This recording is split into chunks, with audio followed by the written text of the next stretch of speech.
101호로 만약 거기에 임대차 들어간다 생각해 보세요. 전입신고를 101호로 해볼 경우가 생긴다는 얘기입니다. 그런 경우는 임차인들이 전입했다 해서 대항력이 발생되지 않는다고 보셔야 됩니다.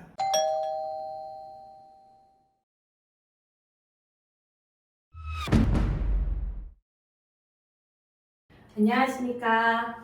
미소 경매 TV입니다. 이번 시간에는요, 주거용 권리 분석을 할 때 저같이 초보자분들께서 고민이 되셨던 부분들, 이건 정답이 무엇일까 의문 갔던 부분들을 쏙쏙 골라서 변호사님께 질문을 드려보는 시간을 가져보도록 하겠습니다. 변호사님, 네. 일단 지난 차시에서 저희가 다세대를 한번 실제로 살펴보았었는데요. 주거용 부동산 중에 연립도 있고 다세대도 있고 다가구도 있고 하는데요. 차이가 미묘하게 있을 것 같은데요. 그걸 좀 정의 내려주시면 좋을 것 같아요. 뭐 이게 건축법상 용어로 보시면 되는데요. 제일 좀 헷갈려 하시는 분들이 이제 다가구하고 다세대입니다. 외형상으로 봤을 때는 다가구, 다세대가 비슷하게 보이거든요. 네. 하지만 이제 다가구, 다세대 차이점은 뭐냐면요. 주택으로 쓰는 층수가 3층 이하예요. 그리고 건물에 대한 연면적이 660제곱미터 이하인 경우를 갖다 우리가 다가구라고 얘기하는 겁니다. 만일 4층 건물이 존재해요. 그런데 1층은 근린생활시설, 한마디로 상가로 쓰고 있고요. 그 위에 2, 3, 4층을 갖다가 주택으로 쓰고 있다 그러면은 이것도 다 가구 개념으로 볼 수도 있는 겁니다. 흔히 이런 걸 갖다 우리가 상가주택이라고 들어보셨죠? 네네네. 그런 경우에는 만일 갑이란 사람이 그 4층짜리 건물을 한꺼번에 갖고 있다 그러면 나중에 그걸 매도했을 때는 주택으로 봐서 9억 초과가 되지 않는다 그러면 비과세가 많을 수도 있죠. 양도세를 갖다가. 그렇다면 다가구는 세대가 여러 개가 있지만 등기가 하나로 되어 맞습니다. 있다라는 거군요. 네, 그렇습니다. 근데 이제 그게 주거용으로는 3층까지만, 1층은 뭐 상가로 이렇게 해서 4층으로 증축을 하거나 그런 사례들이 많다는 거죠. 그렇죠. 상권이 형성된 지역이다 그러면 상가로 예를 들어 뭐 이용할 수 있게끔 하겠죠. 하지만 이제 주택 안에 들어있다 그러면은 좀 상가로 쓰기에는 좀 임차인이 들어오지 않다 보니까 거의 다 이제 주택으로 말 그대로 만들어서 약간 불법적인 요소가 들어가는 거죠. 이거는 정말 경매를 받을 때 좀 주의해야 될 부분일 수도 있고요. 또 임차인이 되었을 때에도 내가 살고 있는 곳이 근린생활시설일 수도 있으니까 좀 그럼요. 주의해야 될 것 같다라는 생각이 드는데요. 그렇다면 1층과 2층이 근린생활시설이고 네. 그다음 3, 4, 5층을 주택으로 하는 그렇게 5층짜리 건물도 가능한 건가요? 가능하죠. 그럼 그 층수는 근린생활시설 층수는 상관없는 건가요? 그게 이제 꼭 그렇지는 않습니다. 왜냐하면 건축법상 들어가면 여기 건축 층수 제한도 있을 거고요. 그 제한만 없다 그러면 하여튼 건물이 5층이 된다 하더라도 주택으로 쓰는 층수가 3층만 가능하다 그러면은 뭐 그것도 다가구 주택으로 볼 수 있는 거죠. 그렇다면 다세대는 어떻게 정의를 할 수 있을까요? 다세대 같은 경우는 이제 건축법상 이렇게 돼 있죠. 주택으로 쓰는 층수가 4층 이하입니다. 4층 이하면서 연면적이 660제곱미터 이하. 이런 걸 갖다 우리가 다세대라 말하는 거고, 흔히 여러분들이 알고 있는 빌라가 이제 다세대라 보시면 되는 겁니다. 그럼 아까 다가구와 다세대 차이점은, 아까 다가구에서는 건물 등기부가 하나만 존재했거든요. 근데 다세대라는 거는 101호부터 뭐 502호까지 전체 호수마다 세대마다 등기가 존재하는 거죠. 그러면은 여기서 궁금한 게 다가구에서 다세대로 혹시 전환을 할 수가 있나요? 가능합니다. 우리 경매에서 좀 조심할 내용 중에 하나가 거기에 들어가 있습니다. 가치 분석이 제가 상당히 중요하다고 말씀드렸잖아요.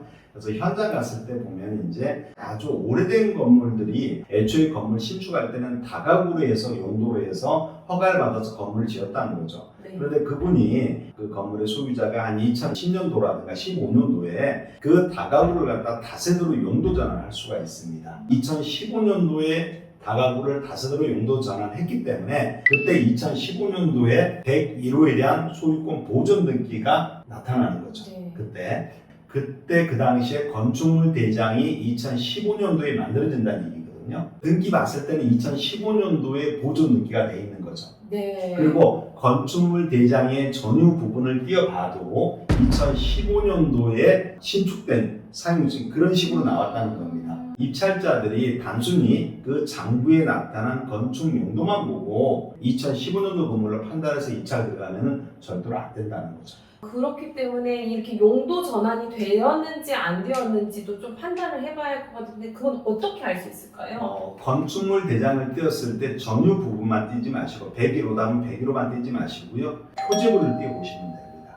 그 건물 전체에 대한 표지부를 띄워보시면 그게 이제 거기에 사용 승인이 언제 돼 있다는 게 이제 볼 수가 있기 때문에요. 현장 가서 약간 오래된 건물인데 최근에 이렇게 보존 느끼가 돼 있다 그러면 꼭 의심해 볼 필요가 있다는 얘기입니다. 반대로 다세대에서 다가구로 전환되는 경우도 혹시 있을까요? 있죠. 최근에 제가 어떤 지인분을 갖다가 조언을 해서 만든 경우가 있는데요. 원래는 그 집이 이제 다세대였습니다. 주택으로 쓰는 집은 4층이고요. 맨 위에 4층은 이제 주인 거주 세대로 만들어 놓고 그 나머지는 이제 따로따로 세대를 만들어 한 10세대 정도를 갖다가 다세대로 지었던 거죠. 다세대를 10세대를 갖고 있다는 게 그 건물 소유자는 10세대의 주택을 갖고 있는 거죠. 나머지 9세대에 대해서 임대사업자에 대해서 이제 세금을 절세했었는데 다가구 주택이 된다 그러면 한 주택으로 볼 수 있다 그랬죠. 네. 그래서 어떤 식으로 했냐면은 원래는 주택으로 쓰는 층수가 4층이지만은 그 2층, 1층은 피로티죠. 그 2층에 있는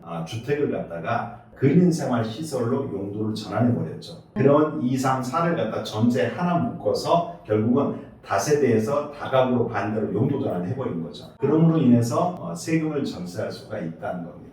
그리고 제가 이제 권리 분석하다 보면은 대지 지분이라는 그런 용어들이 보이는데요. 네. 어떤 부분 때문에 이거를 좀 유념해서 봐야 하는 건지도 궁금하거든요. 일반 대지 지분, 대지권이라는 용어는 이제 집합 건물에서만 나올 수 있는 용어입니다. 한 토지 위에 수십 명의 건물 소유자가 한 토지를 같이 사용하고 있지 않습니까? 그랬을 때 그 구분 건물의 소유자가 이 대지를 갖다가 갖고 있는 권리, 지분을 갖다가 우리가 흔히 대지권이라고 얘기를 하는 거거든요. 나중에 그 목적물이 재건축이나 재개발 들어갔을 때 그 땅, 대지권이 몇 평을 갖고 있냐에 따라서 조합원이었을 때 얼마만큼 그 사람의 권리가액이 되느냐. 그러면 나중에 뭐 재건축, 재개발을 생각한다면 이 대지권도 좀 유념을 해봐야 하는. 당연하죠. 그래서 오래된 빌라 같은 걸 갖다가 나중에 재개발, 재건축을 염두에 두고 매수하시는 분들도 많이 계시죠. 그럴 때는 반드시 대지권이 얼마만큼 지분이 갖고 있는지를 꼭 판단해 보셔야 되는 겁니다. 오래된 건물이나 이런 것들을 좀 매수를 하게 된다면 보수하고 뭐 이런 부분들까지도 좀 생각을 해야 할 것 같은데요. 어떤 것까지 좀 생각을 하고 오래된 건물을 좀 낙찰을 받아야 할까요? 우리 흔히 빌라나 다세대를 갖다가 우리 경매를 접근할 때는 오래된 건 가급적 피하라고 제가 많이 얘기를 하고 있습니다. 물론 오래된 빌라 같은 경우는 저가 낙찰을 충분히 받을 수가 있거든요. 하지만 그런 오래된 노후화된 빌라를 갖다 낙찰받게 되면 그만큼의 수리비용이 들어갈 수밖에 없는 거죠. 그 목적에 따라 좀 다르겠지만은 오래된 빌라 같은 경우는 일반 매매도 상당히 한가도 늦어지고요. 그리고 임차인이 들어오려고 해도 임차인이 아무래도 깨끗한 데 들어가고 싶지 오래된 빌라는 들어가려고 그러지 않거든요. 그래서 가급적 저 같은 경우에는 빌라 같은 걸 갖다 입찰 경매에 도전할 때는 그래도 최근 한 10년 전으로 왔다 갔다 하는 걸 눈여겨보시라고 많이 얘기를 합니다. 가급적 내가 어떤 리모델링을 직접 할 수 있는 그런 능력이 없다 그러면은 오래된 노후화된 빌라들은 좀 가급적 상가하는 게 낫지 않겠느냐. 다세대나 뭐 빌라 물건들을 보다 보면은 지하를 원래 B로 표기를 해야 하는데 네. 지하를 101호로 이렇게 칭하는 경우도 혹시 있을까요? 문제가 되는 것들이 아닌가요? 지하를 갖다 B02로, B02호 이렇게 하고 그 위에 이제 1층을 갖다 101호 이렇게 이제 허가받을 때라든가 설계지할 때 그런 식으로 하는데 빌라를 갖다 분양을 할 때 B02호다. 그러면 사람들이 지하라는 걸 갖다가 좀 알기 때문에 분양하는 입장에서도 B02호보다는 101호가 좋다는 거거든요. 설계할 때는 B01호 해갖고 다 해놨습니다.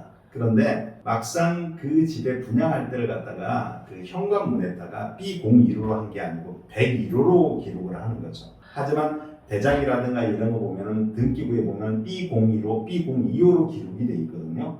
네. 이럴 때 참 조심해야 될 게 뭐냐면은 현관에 표시된 호수가 101호로 돼 있다 그러면은 전신고를 102호로 해버릴 경우가 생긴다는 얘기입니다. 그런 경우는 임차인들이 전입했다 해서 대항력이 발생되지 않는다고 보셔야 됩니다. 지금은 사실상 다세대 빌라를 갖다가 신축해서 분양하는 분들이 아시겠지만은 지하는 만들지 않거든요. 그런 건물들은 대부분 2000년대 초반까지나 그 이후부터는 대부분 피로티 구조로 되어 있습니다. 지하는 거의 없다고 보시면 되고요. 등기부 보다 보면은 제시외 뭐 이런 단어들이 막 보여요. 예. 그거는 명확하게 좀 뭘 뜻하고 있는 건지 궁금한데요. 제시외가 우리 경매에서 간혹 눈에 띕니다. 네. 제시외 건물, 제시외 공작물 뭐 이런 네. 내용인데 반대로 보시면 제시된 건물이 있고 제시외 건물이 있고 나눠주시면 됩니다. 그럼 제시된이라는 얘기는 등기부나 대장에 기록된 건물을 얘기한다 생각하시면 되는 겁니다. 제가 경매 절차에서 채권자가 경매 신청하게 되면요, 우리 법원에서는 압류하면서 매각 준비한다 그랬죠. 네. 그런 매각 준비하는 단계 중에 하나가 감정평가사한테 감정평가를 미리 하지 않습니까? 네. 그런 감정평가사 현장 가고 평가를 하는데 그때 가져가는 게 기본적으로 등기부를 가져가는 거죠. 등기부에 기록된 물건이 현황이 그대로 있으면 그게 제시된 건물이라고 보시면 되는 거예요. 그런데 등기부에 기록 안 된 어떤 건물이 옆에 존재하고 있다는 겁니다. 그러면 그 건물은 등기가 안 돼 있기 때문에 대장이 생성되지 않음에도 불구하고 현장 가보니까 다른 어떤 공작물이 존재하더라는 얘기죠. 한 두세 평짜리 창고를 갖다가 벽에 붙여서 지어놨다는 거죠. 네. 그런데 그 옆에 두세 평짜리 창고는 등기부에 기록이 안 돼 있죠. 대장에도 안 나오는 겁니다. 그럼 이 창고를 갖다가 어떻게 할 거냐 중요한 거잖아요. 그래서 그런 두세 평짜리 창고를 갖다가 제시외라고 표현하는 거죠. 그럼 이 제시외 건물은 불법 건축물인가요? 그렇지, 일단 허가나 신고를 안 한 상태죠. 누가 두세 평짜리 조그맣게 옆에 보일러 창고 만들어가지고 이걸 갖다가 등기해달라고 그러진 않겠죠. 하지만 일단은 법상으로는 위반 사항은 되긴 되죠.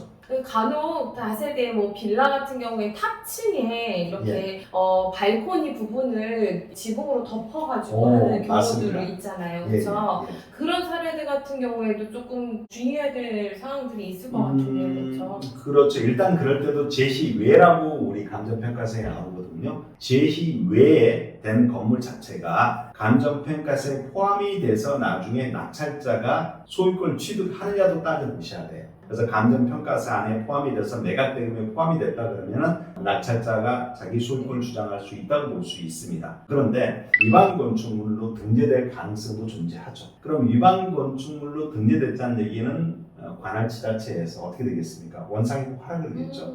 안 하고 계속 있다 그러면 과태료가 그럼 이행감정 같은 게 철거할 때까지 이행감정이 부과될 수도 있겠죠. 제가 이제 소유권을 취득하면 당연히 우리한테도 원상이 보험 능력이 떨어지겠죠.